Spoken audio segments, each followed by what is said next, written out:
Hey, as we know, there's tons of myths out there. I'm going to talk about the top 10 myths as it relates to food mostly. I'm just going to give you this one for fun. We only use 10% of our brain power. While we don't always live up to our potential, that is completely false. Next is low carbs are good for weight loss and healthy.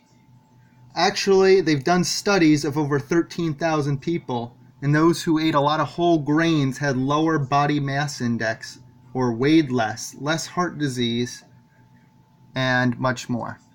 So healthy carbs can be good, especially whole grains.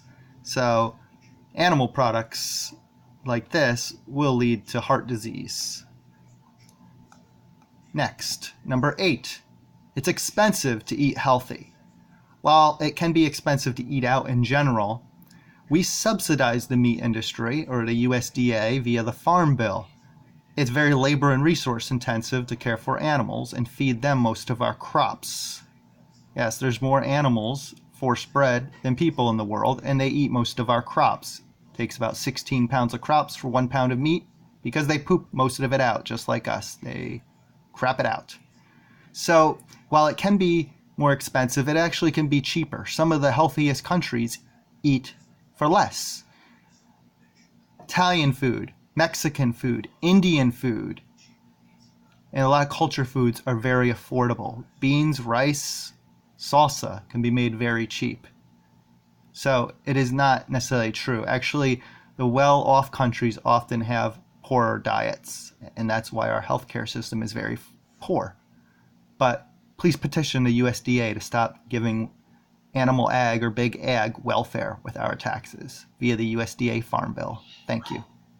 But eating healthy can be affordable. Next myth is sugar creates hyperactivity. That is not necessarily true, actually. That's a myth. It's not healthy, but it will not be a result of hyperactivity. Milk is natural. Yes, milk is so natural. If it's not your mother, it's not your milk. So PETA is actually right here, even though I'm not the biggest fan of them. They do gimmicks to get attention, and sometimes that is good. I don't take them too seriously, and nor should you. How they deliver the message, but the point is correct. And they have to get people's attention some way or another, and that's why they do gimmicks. Next is food waste. I do a search on Bing or Google for food waste, and this is what I come up with. People throwing food in the garbage. Actually, the biggest source of food waste is the meat industry. As I said earlier, how it can reduce world hunger drastically. Most of our crops are fed to animals, or force-bred animals. Most food waste is not just throwing it away. Next, low fat is better.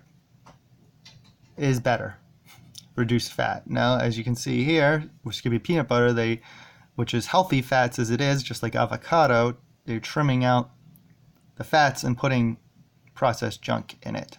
So low fat is not always healthier.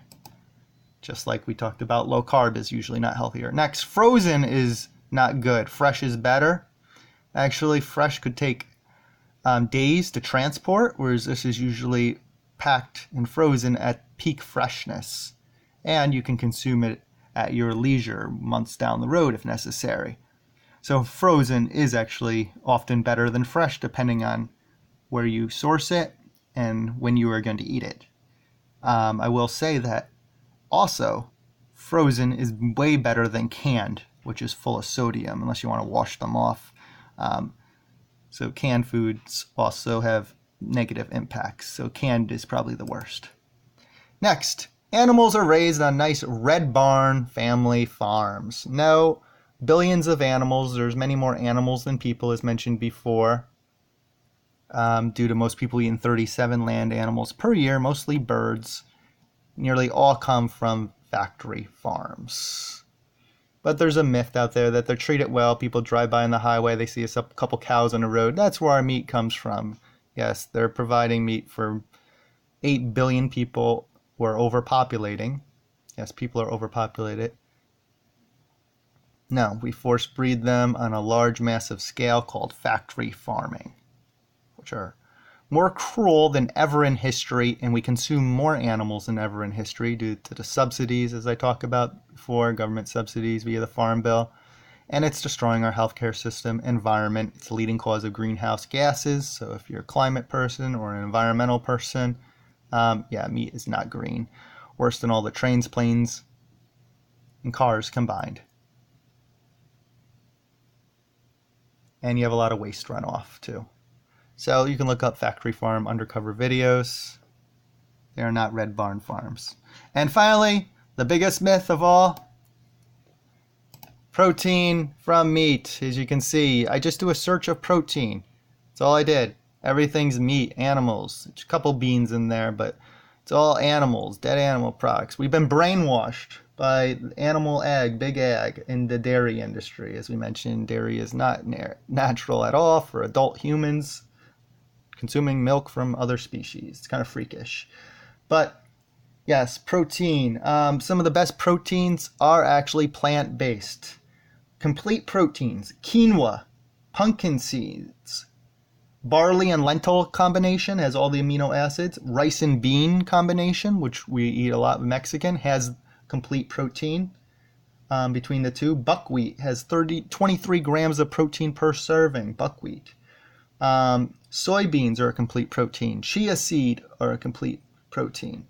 So there's many complete proteins, and there's many non-complete proteins, obviously, like nuts, peanut butter, such.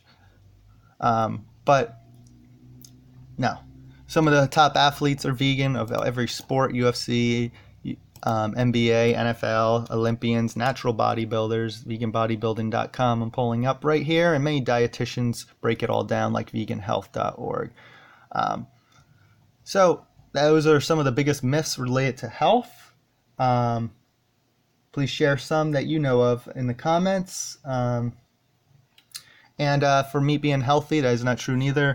Plant-based diets, they've done large studies of Seventh-day Adventists, and they live longer on average. That tells it all. So, finally, brand names are better than generic. Not necessarily true. Look at the ingredients. Thank you.